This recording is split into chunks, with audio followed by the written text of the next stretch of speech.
정의당 윤수아 원내대표 어제 국회연설에서 한국당 나경원 원내대표를 작심 비판했습니다. 그러자 한국당 의원들 더는 들을 것 없다. 시작 3분 만에 집단 퇴장하는 사태가 벌어졌습니다. 김성환 시사평론가 그리고 김병민 경희대 겸임교수 오늘 두 분 모셨습니다. 어서 오십시오. 네, 안녕하세요. 예. 자, 윤수아 정의당 원내대표의 비교섭단체 연설 지금까지도 이제 화제가 되고 있는데 결과적으로 본회의장 의석 한쪽이 3분 만에 텅 비게 됐습니다. 딱 한 사람 자리를 지키고 있긴 하던데 어제 국회 상황 직접 보고 오시겠습니다.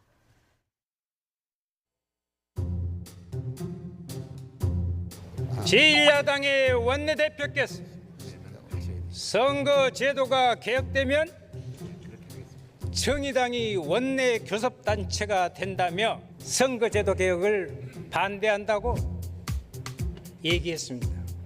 혹시 계신가 모르는데 나경원 원내대표님께 묻겠습니다. 정말 이 사실이 이 말이 사실입니까? 나경원 원내대표께서 답하세요. 정의당과 정개특위 심상정 위원장을 공격하는 데 혈안이 되어 있는 이유가 바로 이것이었습니까?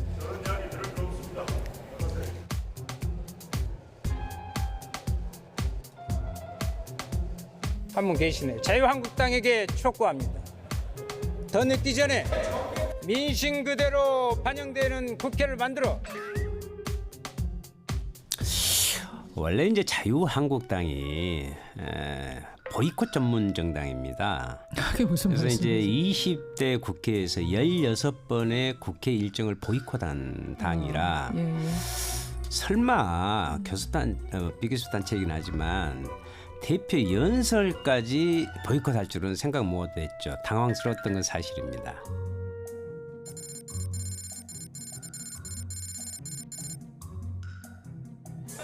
나경원 원내대표께서 답하세요. 더 언급하고 싶지 않습니다.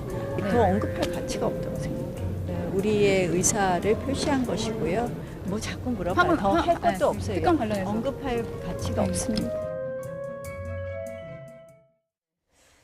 자, 윤수아 원내대표 조금 전에 비교섭단체 연설까지 보이콧할 줄 몰랐다 이런 얘기까지 지금 들어보셨는데 어쨌든 윤수아 원내대표 어제 작정하고 한국당 선거제뿐만 아니라 여러 두루두루 비판을 했고 특히 나경원 원내대표를 많이 겨냥하면서 발언을 했어요. 그러니까 지금 정의당이 가장 이 목 놓아 바라고 있는 게 선거제도 개혁 아니겠습니까? 예. 근데 여야 사당이 합의한 안을 가지고 추진하고 있는 과정에 한국당은 반대를 하고 있기 때문에 어제 있었던 비교섭단체 대표 연설의 대다수의 이 비중을 한국당에 대한 비판으로 차지하고 있었던 것 같습니다.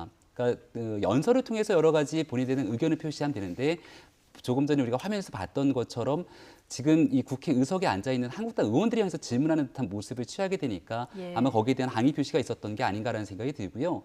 이것 때문에 이제 얼마 전에 있었던 나경원 한국당 원내대표 교섭단체 대표 연설을 둘러쌌던 논란들과 다 이렇게 좀 비교해서 이야기하는 분들이 많이 계신 것 같은데요. 그렇기 때문이라도 저는 이 윤소아 의원이 얘기하고 있는 부분들이 마땅치 않더라도 한국당 입장에서 끝까지 앉아 있었어야 되지 않을까라는 생각을 가지고 있고요.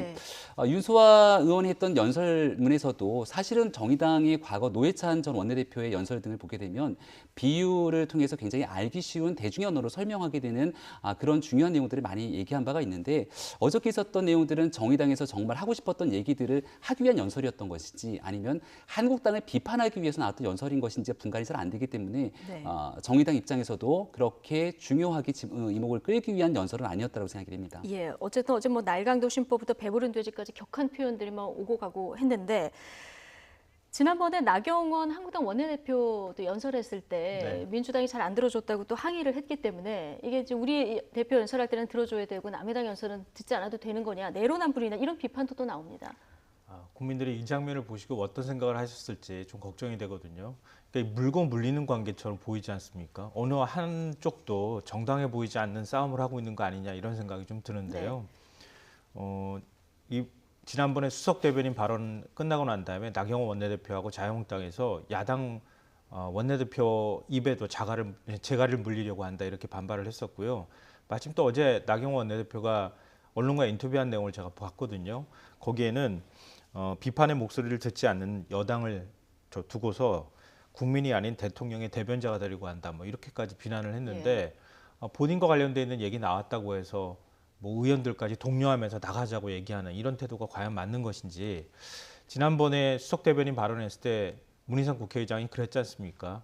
듣기 싫은 소리라도 들어야 한다 이렇게 얘기를 하지 않았습니까? 그 말이 많은 국민들한테 아마 공감을 얻었을 거라고 생각하거든요. 그러니까 그런 점에서 민주당도 비판받아 마땅하다고 생각하고요. 자유한국당이 그런 상황에서 이렇게 비판을 많이 했는데 지금에 와서 똑같은 행태를 보인다고 하는 게 예. 과연 국민들한테 어떻게 보일지 좀 걱정됩니다. 예, 뭐 민주당이든 한국당이든 어쨌든 국회에서 이런 연설 내용은 듣기 싫어도 끝까지 듣는 것이 맞다. 네, 그건 맞습니다. 예, 이런 얘기를 해주셨는데 어쨌든 어제 한국당 쪽 의석이 쭉 다 비었는데 좀 조금 전에 화면에서 보셨지만 딱 한 분이 자리를 지키고 계셨어요. 네, 정유섭 의원인데요. 정개특위 간사 역할을 했던 이 정유섭 의원 같은 경우는 그래도 이 한국당의 의원이긴 합니다만은 정개특위 내에서 역할을 하려고 노력들을 많이 했던 것 같고요. 예. 여러 차례로 윤소아 원내대표가 했던 발언들에 대한 내용을 들으려고 했던 의도도 있는 것 같고 또 한국당 차원에서는 한 명이라도 남아서 전체적으로 상황이 돌아가는 부분들을 좀 확인해야 될 필요가 있지 않았을까라고 생각을 했을 네. 수도 있는 것 같습니다. 어제 윤소아 원내대표 연설 과정들을 쭉 듣다 보니까 저는 마지막 연설 대목에서는 이 창원성선 보궐선거에 관한 이야기까지 끄집어내더라고요. 그러니까 사실은 비교섭단체 대표 연설에서 할 수 있는 무궁무진한 많은 얘기들이 있는데 선거를 앞두고 선거에 관한 이야기까지 끄집어내게 되는 발언들의 적절성에 대해서는 여전히 짚고 넘어갈 대목들이 많았다라는 예. 생각이 드는 대목이 있었고요. 그럼에도 불구하고 정의당 입장에서는 전체적으로 한 두 가지가 눈에 띄었는데 하나는 선거제도 개편에 대해서 사활을 걸고 있는 모습 그리고 지금 남북 간의 관계가 주춤하고 있는 상황 속에서 여기에 대한 모든 책임을 한국당에 돌리는 모습. 이 두 가지가 윤소아 대표가 하고 싶었던 얘기가 아니었나 싶습니다. 예. 어제 뭐 선거법 개정되면 정의당이 원내교섭단체가 된다면서 지금 한국당이 반대하고 있다 이런 네. 얘기를 하면서 계신가 모르겠다. 나경원 원내대표 계속 찾는 모습도 보셨거든요. 어쨌든 총선이 내년이고 정의당은 소수 정당이기 때문에 이 선거법에 목을 맬 수밖에 없는 이런 상황인 거죠. 근데 사실은 뭐 목을 맨다고 표현하는 예. 것은 적절치 않다고 예. 생각하고요. 과거 선거를 통해서 우리가 확인한 바가 있듯이 민심이 왜곡되지 않습니까? 국민이 찍은 표인데도 불구하고 승자 독식 구조 내에서 다 사표가 되어서 버려지는 표가 되는 거 아니겠습니까? 그 민심을 제대로 선거제가 반영을 못한다고 하는 비판이 계속 있어 왔고요. 뭐 중앙선관위에서도 제안을 하지 않았습니까? 어떤 형태든 간에 권역별이든 아니든 간에 연동형 비례대표제라는 게 우리 한국적 정치 상황에서 필요한 제도라고 하는 것은 아마 부인하는 국회의원이 그렇게 많지는 저는 않을 거라고 생각합니다. 지금은 서로 당의 어떤 당리당략이나 이런 걸 가지고 서로 간에 지금 비난하는 상황이기 때문에 연동형 비례에 대해서 이렇게 거칠게 비판을 하지만 이전에는 그렇지 않았거든요. 심지어는 김성태 원내대표도 작년에 연동형 비례대표제 긍정적으로 검토할 수 있다고 얘기까지도 했었거든요. 근데 지금 상황으로 보면은 그러니까 정의당이 지지율이 다른 당에 비해서 하다못해 지금 최근 여론조사 나온 것들 보면은 바른미래나 아니면 민주평화당보다 더 높게 나오는 경우도 있지 않습니까? 그럼 거기에 맞는 그 정도 지지율에 맞는 의석을 가져가는 게 원래는 맞는 거 아니겠습니까? 그러면은 그렇게 해서 원내 교섭단체가 된다 한들 그걸 뭐라고 비판하겠습니까? 근데 그걸 가지고 선거제를 통해서 정의당이 마치 원내 교섭단체가 되고 엄청나게 큰 혜택을 보는 것처럼 표현하는 것도 저는 맞지 않은 얘기라고 보고요. 예를 들어서 자유한국당이 지금보다 지지율이 더 높아져서 민주당을 넘어서는 지지율을 가져간다 그러면 훨씬 더 많은 수혜를 볼 수 있을 겁니다. 그러니까 이 연동형 비례대표제라고 하는 건 제가 볼 때는 어찌 보면 국민을 보고 정치를 하라고 하는 메시지를 주는 것이다. 이걸 자꾸 지역구가 사라질 것이다. 우리 당에는 의석이 좀 적어질 것이다. 이런 관점으로 해석을 하기 시작하면 국회의원한테 이런 선거제 개혁 문제라든가 이런 걸 맡기면 안 됐었던 거다. 애초부터. 저는 그렇게 외부에서 생각합니다. 하는 것이 오히려 더 그걸 제도적으로 좋은 국회의원들이 거다. 예. 앞으로 만들어야 한다고 저는 생각합니다. 어쨌든 조금 전에- 사표를 방지해야 된다는 어떤 그런 민의가 반영돼야 된다 이런 얘기를 해주셨는데요. 그러니까 뭐 예. 대표성과 비례성의 확대라고 하는 좋은 의미와 취지에 대해서 설명해 주신 것 같은데요. 국회의원들 중에서 대다수가 이 제도에 찬성하는 것이 아니라 실제로 반대하는 의원들이 적지 않은 부분들을 확인할 수가 있거든요. 그러니까 연동형 비례대표제가 해외에 있는 주요 선진국에서 특히 내각제를 기반으로 하는 국가들 입장에서는 주요하게 긍정적인 의미를 가지고 있는 부분도 분명히 존재합니다. 대한민국에 있는 대통령제 국가 속에서 양당제로 점철되고 있는 상황 속에 연동형 비례대표제를 그대로 도입하게 되는 것에 대한 부작용을 우려하는 사람들도 적지가 않은 상황이거든요. 따라서 연동형 비례대표제를 만약에 선거법을 개정해서 정말로 국민 앞에 내놓고 싶다라면은 그 이전에 국민에 대한 충분한 설득이 우선이 돼야 되거든요. 연동형 비례대표제를 온전하게 이뤄내기 위해서는 의원 정수 확대가 사실은 필수적인 사안입니다. 예. 하지만 국민들 입장에서는 국회에 대한 불신이 극대화돼 있어서 의원 정수 확대를 받을 수 없다라고 하니 300석 의석을 고정시켜 놓은 다음에 연동형을 받겠다. 그리고 그 연동형도 100% 연동형은 결국 거대 양당이라고 볼 수 있는 민주당 입장에서도 부담스럽기 때문에 50%만 연동형을 하겠다는 예. 거거든요. 이를 두고 연동형을 지지하는 학자들 입장에서도 누더기가 된 법안이다라고 비판하는 사람들도 적지가 않습니다. 예. 따라서 여기에 대해서 숫자와 패스트트랙으로 밀어붙인다라고 하는 것에 대한 비판이 있는 만큼 명확한 선의 연동형 비례제다라고 보기가 어렵다라는 말씀 한번 드리고 싶고요. 예. 그런 제도에 대한 최종적인 개혁안을 내기 위해서는 결국 국민의 합의를 위한 노력들이 국회가 선행돼야 된다는 말씀 꼭 드리고 싶습니다. 예, 어쨌든 정수를 고정하다 보니까 조금 산식이 어려워진 측면이 있긴 하고요. 그리고 지역구 의석수가 이렇게 되면 줄어들기 때문에 이 의원들의 개별적인 반대가 나중에 표결에 갔을 때 어떻게 될지 이 부분도 사실 궁금한 부분이네요. 예. 짧게 한 말씀만 네. 드리고 싶은데요. 지금 선거제 개편이 누굴 위해서 있는 건지 저는 좀 의문입니다. 국회의원을 위해서 있는 겁니까? 아니면 대한민국 정치를 위해서 있는 겁니까? 대한민국 국민의 민의를 어떻게 수렴할 것인가를 정치인들이 고민하지 않는다. 그리고 연동형 비례대표제에 대해서 국민 동의가 잘 얻어지지 않았다고 하는 것도 저는 좀 어폐가 있다고 보는데요. 왜냐하면 정개특위가 가동되기 시작하고 난 다음에 자유한국당이 정개특위 위원 추천도 안 한 상황이었지 않습니까? 그동안의 시간, 굉장히 오랫동안 시간이 있었어요.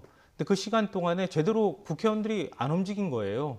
왜 이거 겁나니까 못 건드리는 거죠. 자기 의석수가 걸려 있기도 하고요. 이미 작년부터 가동이 되기 시작했던 거 아닙니까? 정개특위 네. 위원 추천을 하지 않았다라는 것은 실제 아니, 사실과 다른 것 3개월 같은데요. 동안 추천을 안 했어요. 자유한국당에서 예. 추천을 미뤘었던 거였거든요. 어쨌든 그러니까 그런 시간이 충분히 예. 있었음에도 불구하고 마지막에 무슨 초재기 하듯이 이렇게 논의가 벌어지는 것에 대해서 그리고 난 다음에 국민 동의가 얻어지지 않았다고 얘기하는 것은 일종의 저는 핑계라고 생각합니다. 현실적으로 각 당의 그 이해관계가 좀 맞물려 있기 때문에 그 내놓는 안마다 조금씩 다르고요. 지금 여야 사당이 잠정 합의안을 내서 이게 패스트트랙에 올려지나 했는데 이것도 좀 쉽지 않을 것 같은 이런 상황입니다. 지금 뭐 선거제로 인한 갈등 같은 당 안에서도 일어났는데 바른미래당 얘기입니다. 어제 의원총회를 열었는데요. 갈라진 입장을 모으기에는 좀 역부족이었던 것 같습니다. 바른미래당 내 목소리 들어보시죠. 정 의원님께서 소위 중재안 비슷하게 내셨어요. 저쪽이 받는다고 하면 그다음에 패스트트랙을 하더라도 만약에 못 받으면 더 이상 진행하지 말자. 이거를 명확하게 하자. 만약에 이것이 되지 않는다면 저는 당연히 정치적 책임을 지는 것이 맞는 처신이다라고.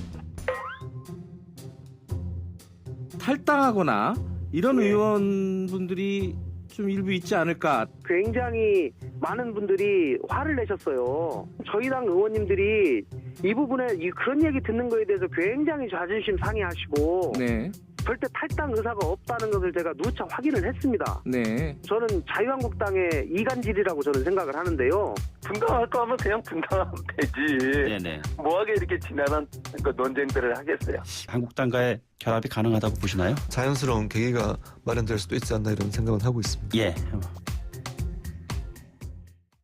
네, 나름대로 뭐 패스트트랙에 올리기 위한 조건을 하나 뭐 결론을 내긴 했는데 이게 명확히 결론이 난 건지는 모르겠습니다. 지금 여전히 다른 목소리들이 지금 당에서 나오고 있거든요. 그러니까 공수처 법안에 대해서 바른미래당이 의총을 통해서 이 정도까지는 바른미래당이 낼 수 있다라고 얘기를 하고 있는 것 같고요. 공수처 법안과는 별개로 선거제도 개혁안을 패스트트랙, 그러니까 신속 처리 안건으로 지정하게 되는 것에 대해서는 여전히 바른미래당 내에서도 이견이 존재하고 있는 상황인 것 같습니다.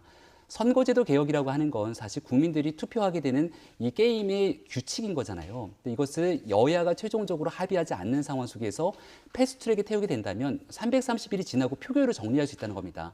한쪽 당이 반대하게 되는 안을 그대로 밀어붙일 수 있다는 뜻이죠. 그러니까 이것을 바른미래당 내에서 유승민 전 원내대표를 비롯한 여러 의원들이 반대를 하고 있는 터라 특히 그중에는 과거 바른정당 출신, 더 나아가서 새누리당 출신의 보수 정향의 정치인들이 적지 않게 관여하고 있는 터라 아마도 이 내용을 바탕으로 끝끝내 패스트트랙의 신속 처리 안건으로 지정을 하게 되면 바른미래당 내에서 탈당이나 분당의 가능성도 배제하기는 어렵다라는 게 지배적인 전망인 것 같습니다. 이게 좀 현실적으로 따져보면 바른미래당에서 어제 내놓은 게 공수처법 관련해서 지금 공수처장 추천위 구성 이게 야당 의원 몫을 이제 3명으로 해달라 이런 그 의견을 내놨고 이걸 민주당이 받아들이면 패스트트랙에 올리겠다 이런 거예요. 네, 그런데 민주당 안이 지금 이거하고는 많이 차이가 있잖아요. 네, 맞습니다. 예. 민주당 같은 경우에는 과반을 넘기면 예. 공수처장을 추천할 수 있도록 이렇게 하자 이렇게 주장하고 있고요. 방금 전에 말씀하셨던 것처럼 바른미래당 쪽에서는 5분의 3의 동의를 얻어야 한다. 그러니까 곧 야당의 동의를 완벽하게 얻어야 추천이 가능하다 이렇게 예. 얘기를 하고 있고요. 그리고 공수처에 주어지는 권한도 수사권과 기소권이 있는데 지금 바른미래당의 경우에는 수사권만 주고 기소권은 검찰에 그대로 두자 이렇게 얘기를 합니다. 압수수색 같은 경우에 할 수 있도록 영장을 청구할 수 있는 권한은 갖고 있더라도 마지막에 최종적으로 기소까지 결정하는 것은 검찰이 가져가야 할 필요가 있다 이런 얘기입니다. 예. 근데 민주당은 이제 양쪽을 다 주겠다는 얘기인데요. 왜 이렇게 바른미래당에서 주장하느냐면은 지금도 검찰이 대통령을 바라보면서 해바라기처럼 제대로 수사를 못 하는데 만약에 공수처까지 이런 권한을 주게 되면은 예. 서로 경쟁을 할 것이다. 그러니까 대통령한테 오히려 잘 보이게 경쟁을 할 가능성이 있다. 이제 우려를 하고 있는 상황입니다. 근데 뭐 그동안에 이것도 너무 많은 토론이 있었던 내용이기 때문에 어떤 게 더 옳다 아니다 여기에서 얘기할 수 있는 성격은 또 아닐 것 같고요. 다만 이제 저는 이런 생각이 드는데요. 최근에 바른미래당 모습을 보면 뭐 과거에도 마찬가지였지만 뭐라도 당론을 만들어 본 적이 없어요. 예. 중요한 어떤 정치적 결정을 내릴 때마다 당론을 제대로 내놓지 못하고 계속 토론만 하다가 끝나는 모습을 보였거든요. 이대로 가다가는 선거제 개혁 문제도 그대로 그냥 무산될 가능성이 매우 높아 보이는 상황입니다. 그러니까 현실적으로 민주당이 안 받으면 이 패스트트랙 못 올리는 거고 바른미래당이 빠지면 안 되는 거죠, 현실적으로. 그러니까 이게 지금 굉장히 논의가 다양한데요. 예. 패스트트랙에 올리는 문제가 있고 연동형 비례대표제에 동의하는 문제가 있고 그리고 이제 공수처 법안을 올리는 게 문제가 예. 있고 각각 다 각각 무지개처럼 지금 의견이 다른 거예요. 그러니까 그 의견이 모아지지 않는다고 하는 것인데요. 좀 아쉬운 점은 뭐냐면은 그럼 만약에 이렇게 비례대표 연동형 비례에 대해서 반대를 하거나 정치 협상을 하기 부담스러운 상황이었다고 한다면 이미 지난해 연말에 예. 목숨을 건 단식을 했다고 하는 손학규 대표 단식할 때 예. 그때 그러면 연동형 비례 아닙니다라고 얘기를 하던가 아니면은 그때 합의문을 원내대표들이 내놓을 때 연동형 비례대표제를 중심으로 해서 한다고 협상을 한다고 할 때 그때도 그거 아니라고 하든가 그것도 아니고 제대로 된 목소리를 안 내놓고 있다가 마지막에 가서야 예. 이거 아니다. 아니면 당론도 아니다. 이렇게 해버리는 게 과연 이게 맞는 건지 모르겠습니다. 앞으로 이제 저는. 바른미래당이 살 길은 한 목소리를 좀 어떤 경우에라도 좀 내는 것이다. 이런 얘기를 해주셨는데 어쨌든 뭐 지금 선거제 개편 얘기하다가 바른미래당이 또 쪼개지는 거 아니냐 이런 얘기까지 나오고요. 실제로 한국당에서는 지금 우파가 목소리를 모아야 된다 이런 얘기까지 나오고 있는 상황이거든요. 네, 그러니까 작년도 지방선거를 보게 되면 자유한국당이 참패를 거두게 되는데요. 예. 당시 바른미래당과 분열된 상태로서 소위 말하는 야권 분열로 선거를 치렀을 때는 필패로 여당이 유리하다라고 하는 어느 정도의 정서가 교감되고 있는 상황인 것 같습니다. 이제 곧 내년 총선이 다가오고 있는 상황이기 때문에 지금 바른미래당의 지지율을 바탕으로 선거를 치러서 지역구에 당선시키기는 쉽지 않다라는 판단이 있을 것이고요. 지금 바른미래당에 있는 구 바른정당 출신 의원들 입장에서는 한국당과 함께 명분이 갖춰진다면 보수 대통합을 하고 싶은 마음이 크겠으나 네. 황교안 대표 취임 이후로 한국당의 지지율은 급상승하고 있고 여기서 명분 있게 통합하는 카드를 끄집어내기는 또 쉽지가 않은 상황이거든요. 따라서 이런 부분 속에 그대로 바른미래당으로 남아있기도 어렵고 한국당으로 그대로 그냥 당적으로 옮기기도 쉽지 않는 상황에서 고민들이 있을 것이고요. 그렇다면 첫 번째 가능성은 1차적으로 당을 깬 다음에 무소속으로 나가서 중간지대를 형성할 수 있는 가능성들이 존재합니다. 네. 그러기 위해서 명분이 필요할 것이고 그 명분 중에 가장 좋은 것이 바로 지금 있게 되는 선거제도 개혁을 패스트트랙에 태우겠다는 것은 실질적으로 민주당이 원하고 있는 공수처안 등에 대해서 함께 합의해서 간다는 거기 때문에 이건 우리의 정신과는 맞지가 않는다라고 박차고 나올 가능성들이 여전히 있는 상황인 것 같습니다. 예. 어쨌든 총선 내년인데 선거법 개정 뭐 이러다 또 유야무야 넘어갈 가능성도 있어 보이고 아까 김성환 평론가 얘기한 대로 누구를 위한 개혁인가 이 부분을 좀 생각하면 답이 명확해지지 않을까 싶습니다. 자, 주제 넘어가겠습니다. 자, 대통령 동남아 순방에서의 인사말 외교 결례 이 문제가 지금 도마 위에 올랐습니다. 어떤 말들이 논란이 된 건지 차윤주 앵커가 먼저 정리해드립니다. 최근 아세안 3개국 순방에 나섰던 문재인 대통령이 말레이시아에서 인사말을 실수해서 외교 결례를 범했다는 논란이 일고 있습니다. 문 대통령은 보통 순방 때마다 현지 언어로 인사말을 하면서 연설을 시작하는데요. 말레이시아 총리를 만난 자리에서도 이렇게 인사했습니다. Selamat sore.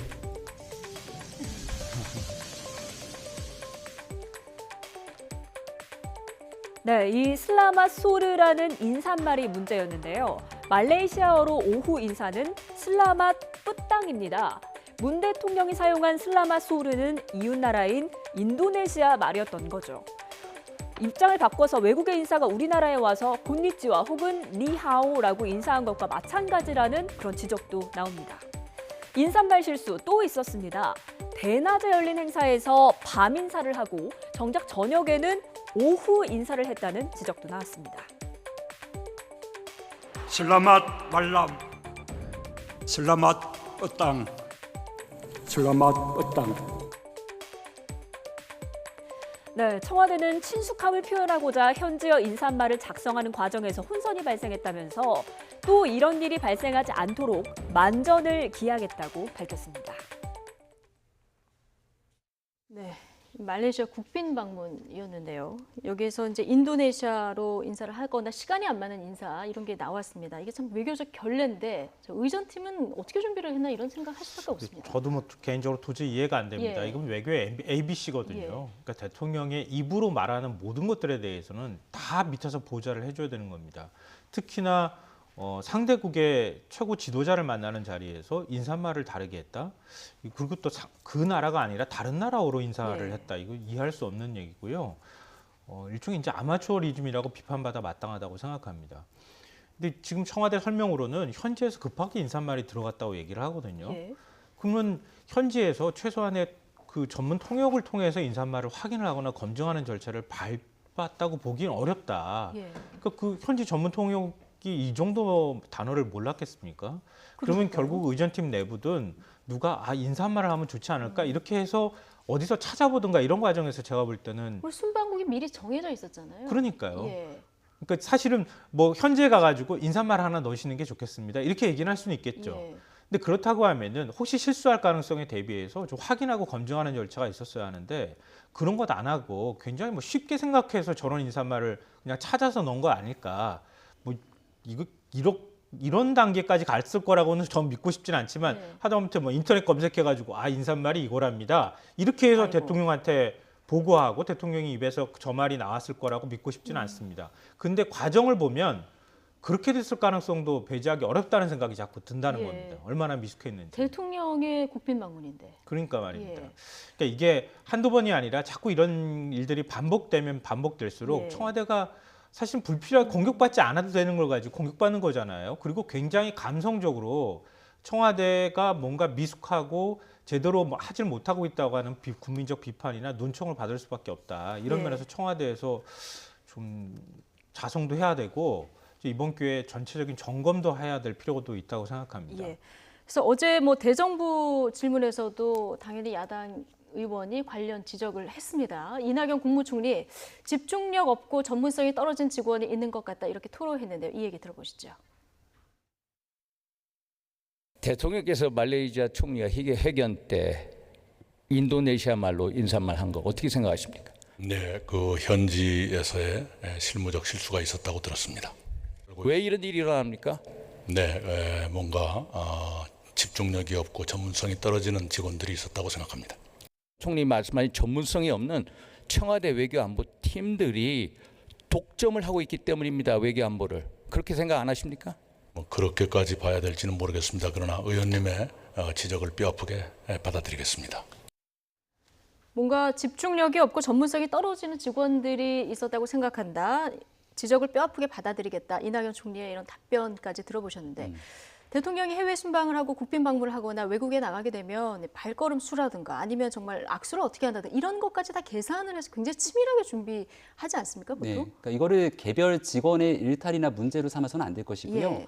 현 정부 내에서 사실 강경화 외교부 장관을 기용하게 됐을 때도 전문 외교관 출신이 아니지 않습니까? 그러니까 전문 외교관 출신들의 문제점을 지적하면서 예. 외교부를 개혁하겠다라고 하고 비전문가인 사람들도 새로운 외교의 이 관행을 만들어내기 위해서 여러 차례 등용한 바가 있는데요. 그 결과 나타나게 되는 실수들이 여러 차례 등장을 하게 됩니다. 과거에 문재인 대통령 체코를 방문했을 때는 청와대의 공식적인 말로서 체코슬로바키아라고 하는 과거의 표현을 끄집어서 쓴 적이 있거든요. 그러니까 이러한 상황 속에서 이번에도 단순히 말레이시아에서의 말실수만 있었던 것이 아니고요. 브루나이 같은 경우를 방문하게 됐는데 브루나이는 왕국 내에서 일어나는 일들을 외부에 공개해서는 안 된다는 겁니다. 근데 김정숙 여사가 왕비를 만나기 전에 어디에서 만나겠다라고 하는 부분들을 사전에 올렸다가 이게 또 외교적 결례 논란이 일어나기도 하는 거거든요. 전문 외교관들 중심으로 앞서 외교의 ABC를 얘기했는데 정말 외교의 ABC를 제대로 갖춰가면서 이런 일들을 수행했으면 큰 문제가 없었을 텐데 이러한 부분들을 너무 등한시하고 배제했던 것이 아니냐라는 지적이 있을 수 있고요. 탁현민 행정관 얘기가 가끔 나오기도 하는데요. 문재인 대통령이 청와대 해외 순방을 나가게 됐을 때 빼놓지 않게 되고 현 정부에서 보게 되는 게 B컷에 관한 여러 가지 좀 사적인 모습들입니다. 그러면서 수행하는 사람들이 컵라면을 먹고 이렇게 자연스러운 모습을 보여주는 게 과거 권위주의적인 정부와는 다른 모습이라고 얘기하는데요. 이건 권위주의냐 아니냐의 문제가 아니라 대한민국의 국격이 달려있는 문제이기 때문에 이 부분을 반드시 바로잡을 필요가 있고요. 한 가지만 더 말씀드리고 싶은 것은 이번에 외교 순방 일정은 브루나이, 말레이시아, 캄보디아로 이어지게 되는 신남방 정책을 가속화시키기 위했던 순방이라는 겁니다. 근데 과연 다녀오고 난 뒤에 이런 신남방 정책 가속화에 대한 성과는 온데간데 없이 외교 실패에 관한 얘기들만 나오게 되니 문재인 정부 입장에서는 뼈아프게 여러 사람들이 비판을 좀 새겨들어야 될 것 같습니다. 지난번 또 의전 미숙으로 국제회의에서 단체 사진 못 찍는 일도 있어서 여러 번 이게 반복이 되고 있기 때문에 의전 문제는 말씀하신 대로 이제 국격과도 관련이 돼 있는 문제이기 때문에 좀 더 앞으로 엄격히 이 부분을 좀 돌아봐야 되겠다 이런 생각이 듭니다. 자, 순방에서 돌아온 문재인 대통령, 최근 우리 사회에서 관심이 뜨거운 이 장자연 사건, 김학의 사건, 그리고 버닝썬 사건, 사실상 이제 재수사를 지시한 이런 상황인데 여기에 대해서 대통령이 수사 가이드라인을 내렸다 이런 비판도 또 일부에서 나왔었거든요. 여론조사 결과가 있습니다. 국민들이 어떻게 보고 있는지 결과를 좀 보시면. 일단 대통령이 이 세 사건에 대해서 뭐 간접적으로나마 수사 지시를 내린 것이 적절하느냐 이런 질문에 국민의 67%는 적절했다. 그리고 25%가 부적절하다. 이런 그 답을 내놨더라고요. 어떻게 보십니까? 그러니까 국민적 의혹이 지금 뭐 하루 이틀 제기된 상황이 아니지 않습니까? 이게 사건이 벌어진 지 10년이 됐고요. 그 사이에도 언론에서 탐사 보도나 추적 보도를 계속 해왔던 사안입니다. 그러니까 관련돼 있는 내용을 국민들이 너무 잘 알고 있어요. 그리고 그런 상식적인 수준에서 바라봤을 때에도 뭐 김학의 전 차관 문제부터 시작해서 특권층에 대해서 이른바 특혜를 줬던 거 아니냐라고 하는 의심의 눈초리로 충분히 볼 수 있었던 사안이라는 거죠. 그 장자연 씨 사건 같은 경우에도 역시 마찬가지입니다.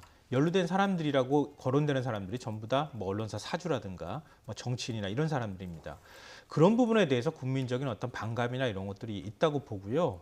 그러니까 문재인 대통령이 이런 지시를 저는 더 빨리 내렸어야 한다고 생각을 합니다. 근데 그 좀 늦었다 하더라도 지금이라도 진상규명을 하도록 지시를 내렸다고 하는 점에서는 전 뭐 적절한 태도였다, 대처였다 이렇게 생각을 하는데요. 그러니까 사실 일각에서는 검찰이라고 하는 조직 자체가 수사와 기소를 하는 그러니까 수사기관임에도 불구하고 공소시효가 다 지난 사건을 이렇게 대통령이 지시하는 게 적절하냐 이렇게 얘기를 하는데요. 이거는 뭐 지금 진상조사단이라고 검찰 과거사위원회 진상조사단에서 하고 있는 것이고요. 진상조사단은 검찰의 수사기관하고는 다른 기관입니다. 그러니까 그 기관에서 진상을 규명하는 것은 규명하는 것이고 공소시효가 남은 혐의를 발견할 경우에는 박상기 법무부 장관의 발언처럼 검찰이 수사할 수 있도록 하면 되는 것이거든요. 그런 절차를 밟아나가면 된다고 보고요. 다만 좀 아쉬운 점은 검찰 과거사 진상조사단, 과거사위원회가 발족한 지가 작년 처음으로 활동이 시작된 게 작년 2월이었고요. 발족은 재작년 12월이었습니다. 그동안에 계속 연장을 하면서도 제대로 밝혀내지 못하고 미온적으로 조사를 했다고 하는 점.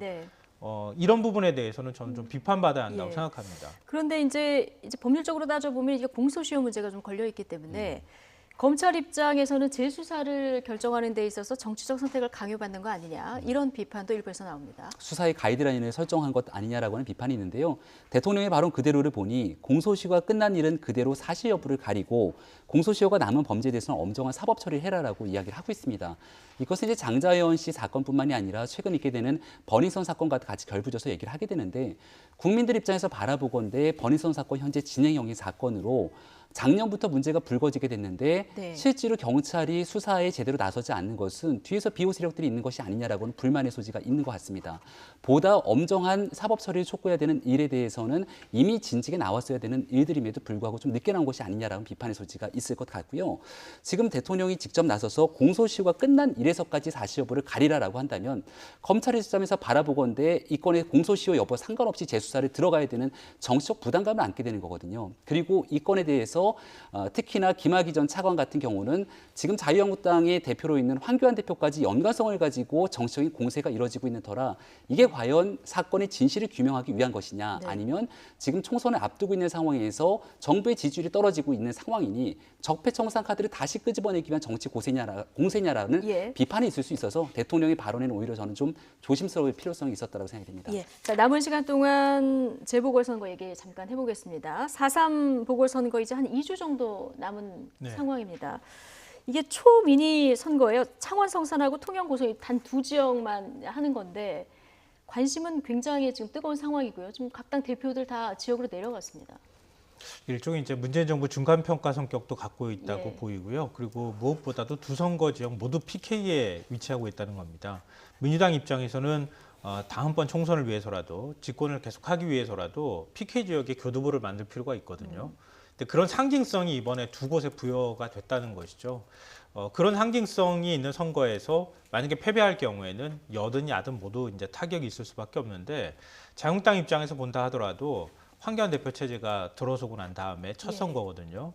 그러니까 황교안 대표가 제가 볼 때는 이번 선거에서 만약에 패배하게 되면은 황교안 대표로 다음번 총선을 치를 수 있을까라고 하는 의문이 자유한국당 내부에서도 나올 수 있다. 그렇기 예. 때문에 기필코 자유한국당 입장에서도 황교안 대표 입장에서도 이겨야 하는 선거다라고 생각합니다. 그러니까 특히 창원 성산 같은 경우는 좀 진보 후보들이 그동안 많이 당선이 됐기 때문에 여기서 한국당이 만약에 이기게 된다면은 지금 말씀하신 대로 황교안 체제가 좀 탄력을 받을 수 있는 이런 상황이라서요. 저는 한국당 입장에서 이번 보궐선거가 꽃놀이패다라는 생각이 드는데요. 꽃놀이패다. 일단 통영 고성 같은 경우는 정점식 후보가 황교안 대표의 가장 측근으로 알려져 있는데 여러 차례 여론조사를 보건대 실제로 한국당이 승기를 잡았다라고 평가를 해도 무방하지 않을까라는 생각이 드는 지역입니다. 그렇다면 이 지역이 지난번 지방선거를 바라봤을 때는 민주당에서 승기를 잡았던 곳이거든요.